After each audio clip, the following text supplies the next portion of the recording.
Miss McGillicuddy, are you feeling all right? Oh, I feel fine, but it's awful hot in here.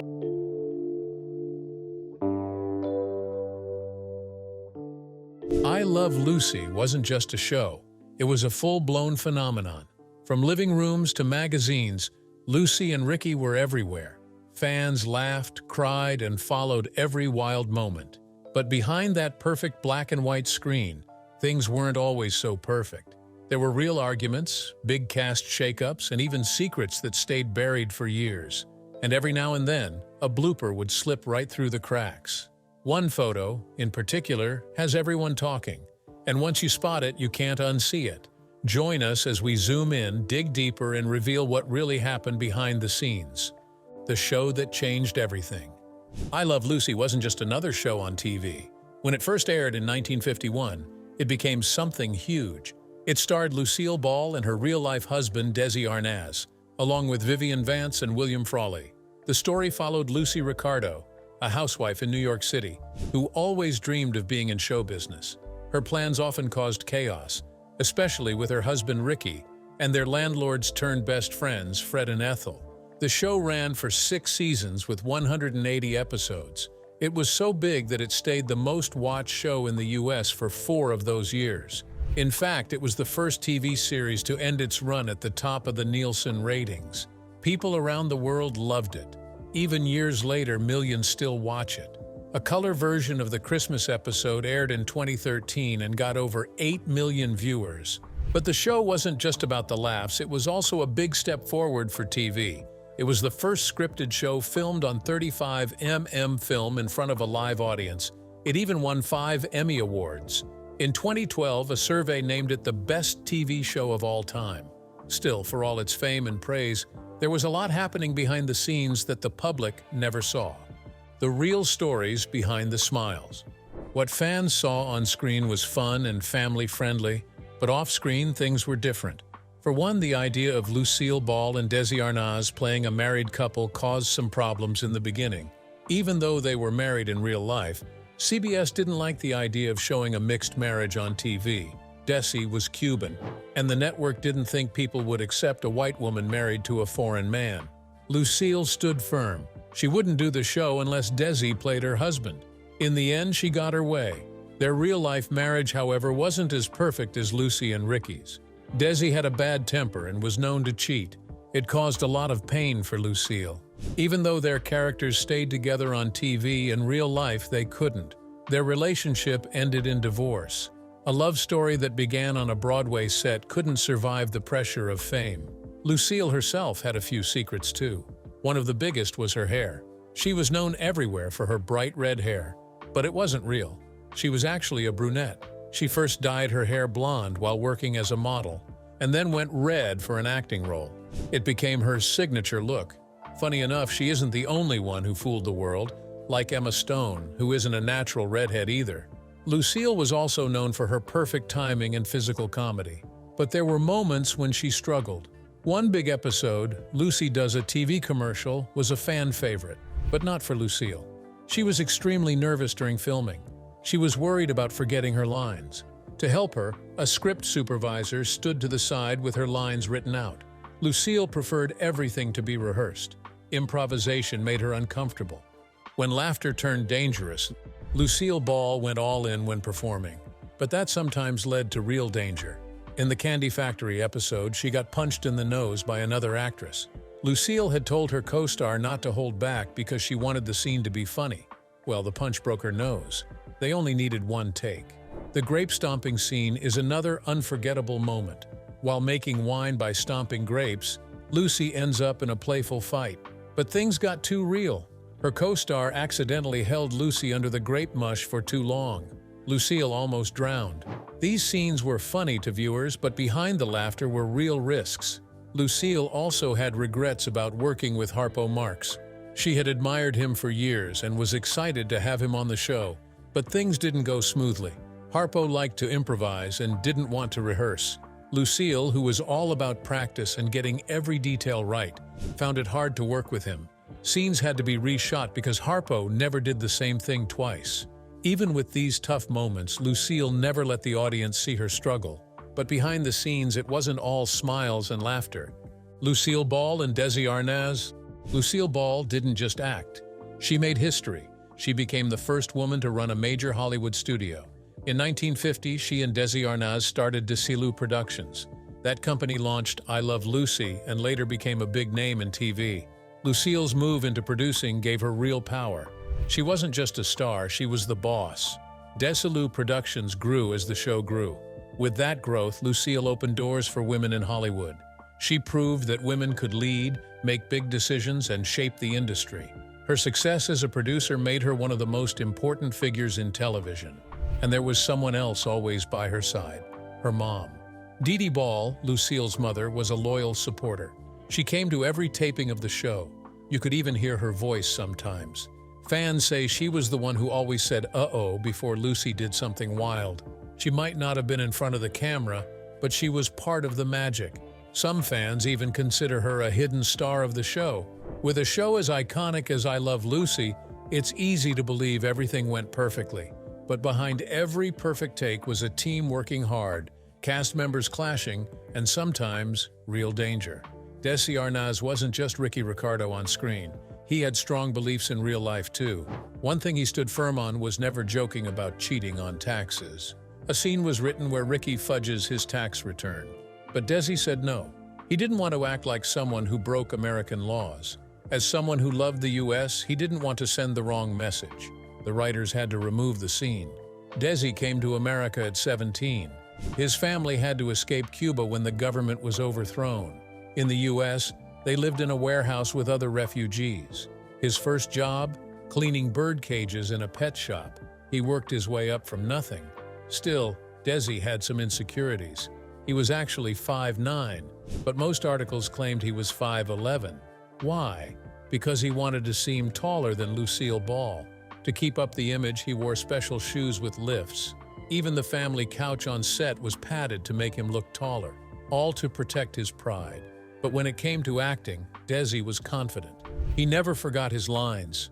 He once said he had a photographic memory. He could read his script once and remember everything. With a live audience watching, that skill came in handy. It made his role even more impressive. While Desi nailed his lines, William Frawley struggled. William Frawley, a baseball fan with a bad memory, he played Fred Mertz and had a tough time remembering what to say. During practice, he often forgot his lines. Even when filming, there were moments where he blanked out.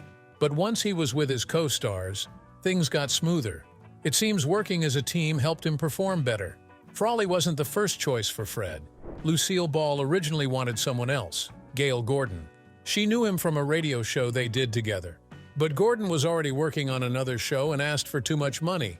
Desi Productions couldn't afford him. That's when Frawley came into the picture. Ball only knew him in passing, and some people didn't want him because of his drinking habits. But Desi helped him land the role. Frawley had another big passion, baseball. He was a hardcore fan, especially of the New York Yankees. He loved the game so much that it was written into his contract. If there was a Yankees game, he could skip work to go watch it. Because of this, he missed 2 episodes during the show's run. That's how serious he was about baseball. Even with his quirks and forgetful moments, Frawley gave fans a character they still remember. But not all his co-stars liked working with him. The on-screen couple that couldn't stand each other. Fred and Ethel were loved by fans, but William Frawley and Vivian Vance, who played them, did not get along in real life. One big reason was the age gap. Vance was 22 years younger than Frawley. She didn't think their pairing made sense and complained often. She didn't want viewers thinking someone her age would marry someone that old. Vivian called him an old poop. Frawley responded by calling her a sack of doorknobs. Whatever that meant, it was clear they didn't like each other. The arguments stayed off camera for the most part. But those who worked closely with them knew the truth. Their on-screen chemistry was great, but behind the scenes, it was full of tension. And Vivian didn't just clash with Frawley. At first, she and Lucille Ball didn't get along either. Lucille wasn't comfortable sharing the spotlight with another attractive actress, so she made some strict requests. She wanted Vivian to wear plain, less flattering clothes. She even asked her to gain weight for the role. These early fights lasted for years, but eventually something changed. Lucille and Vivian went from rivals to best friends. Their friendship became strong, even though it had a rocky start. But this close bond caused problems elsewhere. While Vivian was working hard on the show, things at home were rough. Her husband, Philip Ober, was not supportive. He was jealous and often made her feel small. He didn't like the attention she was getting. Worse, he didn't like her growing friendship with Lucille Ball. To deal with the stress, Vivian went to therapy. She needed help coping with her marriage. Her husband didn't make things easy. He tried to come between her and Lucille. He even spread rumors that they were lovers, but his efforts failed. The two women stayed close and supported each other. Vivian's personal life was painful, but she stayed professional on set. Even with all the pressure, she delivered her role with grace. While her husband tried to pull her down, her work and her friendship with Lucille helped lift her up. The roles that almost went to someone else. When we think of Ethel Mertz, we think of Vivian Vance, but she wasn't the first choice. Lucille Ball originally wanted Bea Benaderet for the role. They had worked together on radio and Ball trusted her. But there was one big problem. Bea was already signed on to the Burns and Allen show and couldn't join. So the next choice was Barbara Pepper, who was a close friend of Lucille Ball. Pepper looked the part and had the right kind of personality for Ethel. But there was an issue the network didn't want to deal with. Pepper had a drinking problem. At that time, William Frawley, who played Fred, also struggled with alcohol. The network didn't want two actors on the show with those concerns. That was seen as a risk. That's when someone recommended Vivian Vance. Desi Arnaz gave her a shot, and the rest is TV history. It's hard to imagine anyone else playing Ethel now, but behind the scenes, things could have been very different. Speaking of iconic moments, one of the most famous scenes of the entire show involved a real candy expert and a lot of chocolate. Chocolate, cigarettes, and live mistakes. The episode Job Switching, better known as the Candy Factory episode, is one of the most loved episodes of I Love Lucy. In it, Lucy and Ethel work at a chocolate factory and struggle to keep up with a fast-moving conveyor belt. As the chocolates fly past, they end up stuffing them in their mouths, hats, and blouses. But what made that scene feel so real? A real chocolate dipper was actually brought in to help. Her name was Amanda Milligan. She worked at See's Candy and had never even seen the show before. But the stage manager thought her serious face would be perfect next to Lucy and Ethel's wild reactions. And he was right. It worked like magic. Another big part of the show was smoking. Today, we rarely see smoking on TV, and when we do, it usually comes with a warning.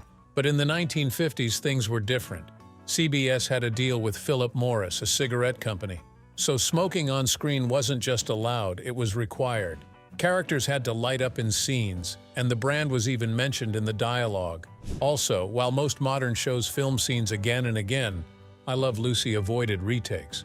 They wanted the laughter and reactions from the live audience to be real. That meant if someone made a small mistake, like laughing or messing up a line, it was often left in. The audience loved it, and the showrunners trusted their actors to keep going no matter what. In fact, the show's longest laugh lasted 65 seconds.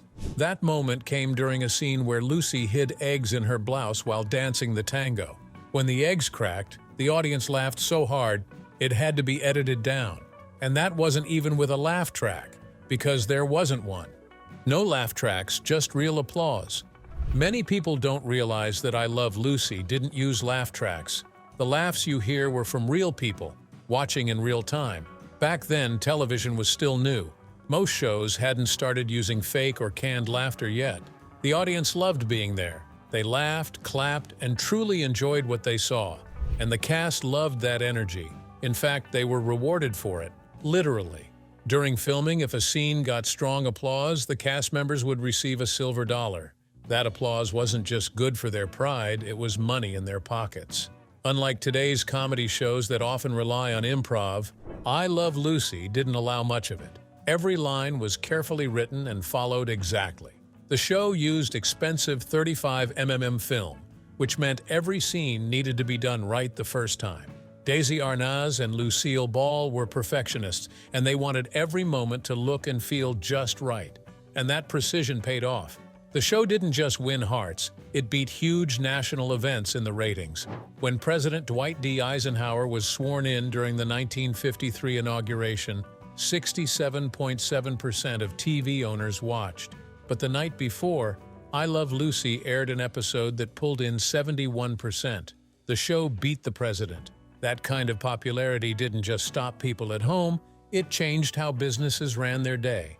When the world stopped for Lucy. In the 1950s, watching I Love Lucy wasn't just a show, it was a family event. Today, with streaming and DVR, people can watch shows anytime. But back then, you either watched it live or you missed it. That made each episode feel important. The show was so popular that some stores didn't even bother staying open when it aired.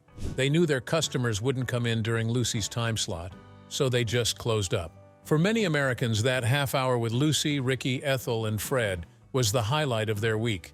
And the show was changing things beyond entertainment. It was the first network show to show a pregnant woman on TV. When Lucille Ball became pregnant in real life, the writers worked it into the show. But there were strict rules. They couldn't even say the word pregnant. They used expecting instead. A priest had to be present on set during the filming of those episodes to make sure everything followed proper moral standards. Still, when Lucy gave birth on the show, it was a massive event. Over 44 million people tuned in to watch it. That number was huge for the time, and it proved that audiences were ready for stories that felt real. The attention to detail didn't stop there. Lucille Ball and Desi Arnaz made sure every moment on camera mattered. They used the best filming technology of the time, and everything was rehearsed carefully.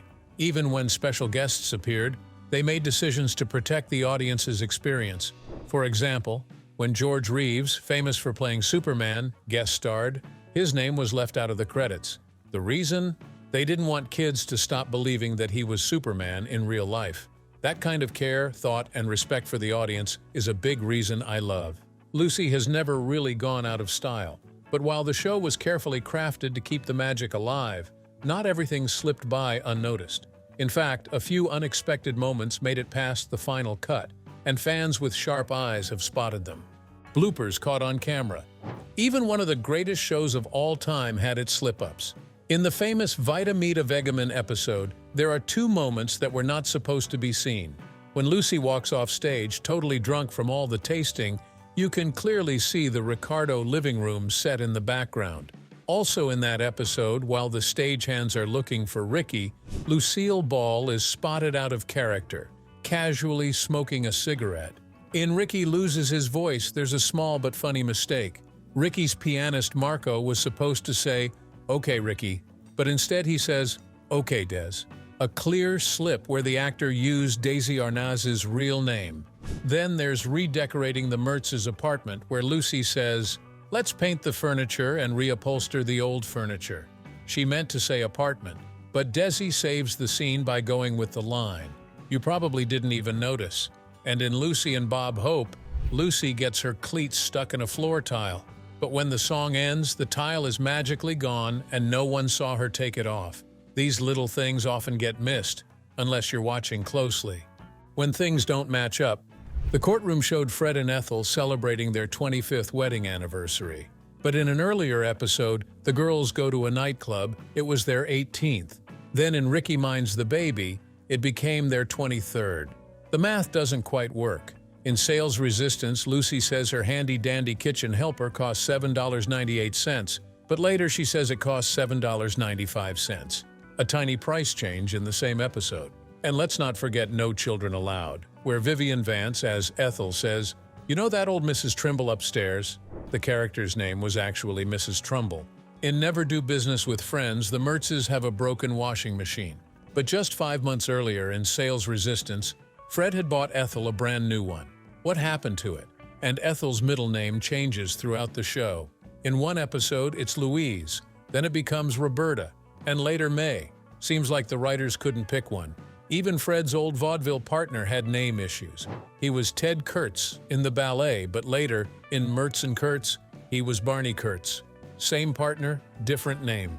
In Lucy Learns to Drive, Lucy teaches Ethel how to drive, but in the camping trip, Ethel already knew how to drive. So which is it? In Lucy Gets Into Pictures, Lucy calls her friend by her old name Lillian Appleby instead of the updated name Carolyn Appleby.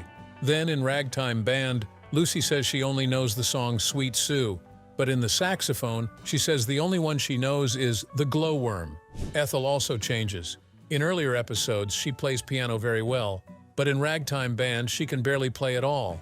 The Foster family's apartment number changes too. In the gossip, it's 3B. In the anniversary present, it becomes 2A. And Lucy's family background changes. In Pioneer Women, her grandma is Swedish, but in Lucy Goes to Scotland, she's tracing her Scottish roots. Even Ricky and Lucy's anniversary date changes. In one episode, Ricky says it's the 7th. In another, Lucy circles the 19th on the calendar. So which day is it really? Now let's talk about silly slip-ups. In Paris at Last, there's a bottle of California wine on the table. In Paris. That's a clear mix-up by the props team. In the Ricardos Visit Cuba, Uncle Alberto's hat gets smashed. But in the next scene, the hat is in perfect shape. In Lucy's showbiz swan song, Lucy unties her skirt to make it fall for the scene.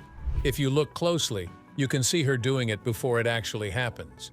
In redecorating the Mertz's apartment, Lucy causes a mess with feathers. But later, in Lucy's apartment, a feather floats down. It clearly followed them to the wrong set. In Ricky Minds the Baby, Lucy leaves Ethel's apartment wearing one pair of shoes. But when she enters her own, she's wearing a different pair. That's a quick shoe change. And then there's the car mystery.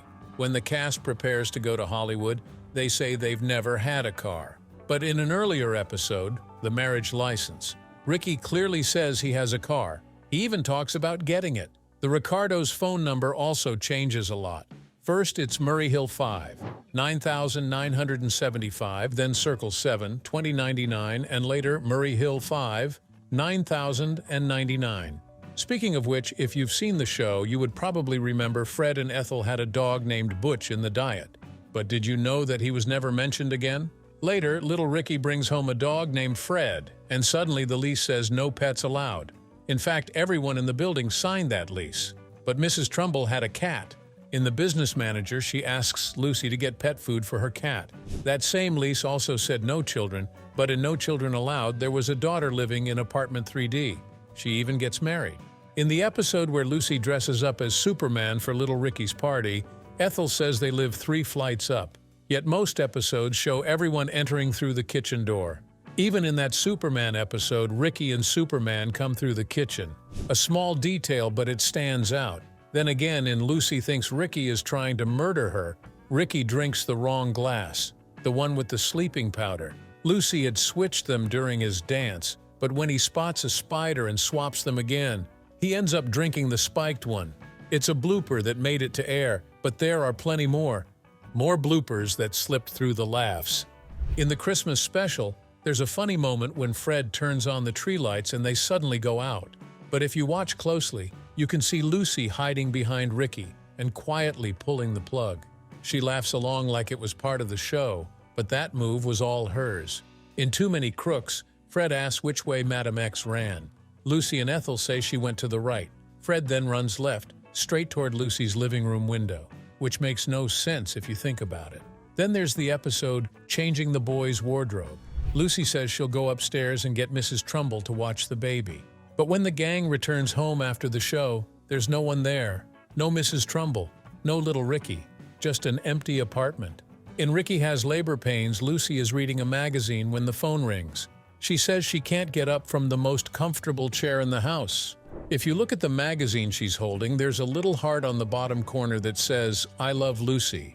So apparently Lucy was reading about her own show. In the freezer, Lucy hides a big piece of beef inside the furnace Fred is fixing. Later, Fred turns on that same furnace without ever noticing the meat was inside. You'd think a chunk of beef would be hard to miss. When the gang moves to Connecticut, one thing never changes: the time. In housewarming, the grandfather clock by the door stays frozen at either 9 o'clock or 12 o'clock the whole day.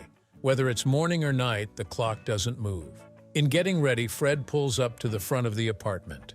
If you look under the car, you can spot the cables pulling it into place. So yes, Fred wasn't really driving. In Lucy Thinks Ricky is Trying to Murder Her, Lucy is wearing a garbage can lid and a frying pan for protection. But when she runs to the bedroom, the pan falls off. If you look closely, you can actually see Lucy loosening the pan herself before it drops. So it wasn't really an accident. Then, in the marriage license, Lucy leaves home around 9 o'clock to go to the license bureau. Ricky plans to prank her with the help of Fred's friend. Later, Ricky checks the clock by the fireplace. It still reads the same time as when Lucy left. Then Lucy walks in, upset. She says she's been walking for an hour and even took a train from East Orange, New Jersey. But the clock never changed. Another moment where time stands still, at least in Lucy's world. These slip-ups didn't ruin the show. In fact, they make it even more fun to watch again. Once you notice them, you can't unsee them, and that's part of the charm. Did you ever spot one of these bloopers before? Or did we surprise you with a new one? Share your thoughts in the comments below, and don't forget to hit like, subscribe, and stay tuned for more incredible stories from Hollywood's fascinating history. See you next time.